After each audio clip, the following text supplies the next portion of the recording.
کوئی بڑی بات مل جائے، اچھوتی بات، اچھی بات، چاہے وہ شاعری کے حوالے سے ہو، چاہے وہ کسی بھی حوالے سے ہو، وہ بڑی بات اگر آپ کو محسوس ہو جائے کہ یہ واقعی بڑی بات ہے، گہری بات ہے، اسے فوراً اپنے قلب کے عالم حضور میں ایک کردار کے طور پہ داخل کر لیا کیجیے۔ ہماری مذہبیت میں، یعنی کہ مذہبیت کے علم میں جو ایک زوال سا آ گیا ہے، تصنع سا آ گیا ہے،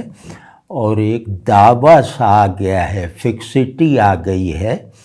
اور اتفاق کی اہمیت کم ہو گئی ہے، اختلاف پر اصرار بڑھ گیا ہے، اور اس پہ گھمنڈ بھی پیدا ہو گیا ہے۔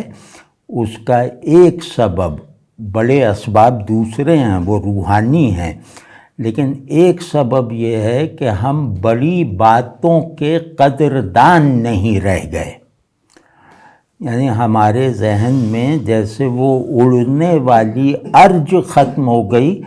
استعداد تو دور کی بات ہے، خواہش بھی ختم ہو گئی، ہم لوگ گہرائی سے ڈرنے لگے ہیں۔ تو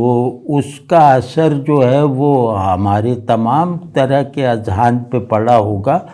لیکن بہت زیادہ افسوسناک صورتحال مذہبی ذہن کی ہو کر رہ گئی ہے۔ تو اب یہ کر کے ذرا دیکھیے اس طرح سے کہ ہر بڑی بات کو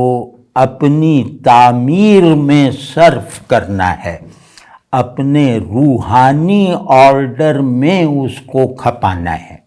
اپنی بندگی کی تکمیل میں اور اخلاص میں اسے صرف کر کے دکھانا ہے، اللہ کے ساتھ اپنے تعلق میں درکار تخیل کو سیراب رکھنا ہے۔ تو پھر دیکھے گا ہم لوگ کتنے مزے سے رہیں گے، اور نہ کوئی ہمیں کچھ یہ بننے اور وہ بننے کی ضرورت رہ جائے گی، اور ایک عجیب طرح کی لذت اور بس عیش ہے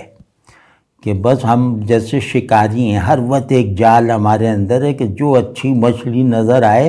اس کو بندگی کے پانی میں ڈال دو جو میرے اندر ہے۔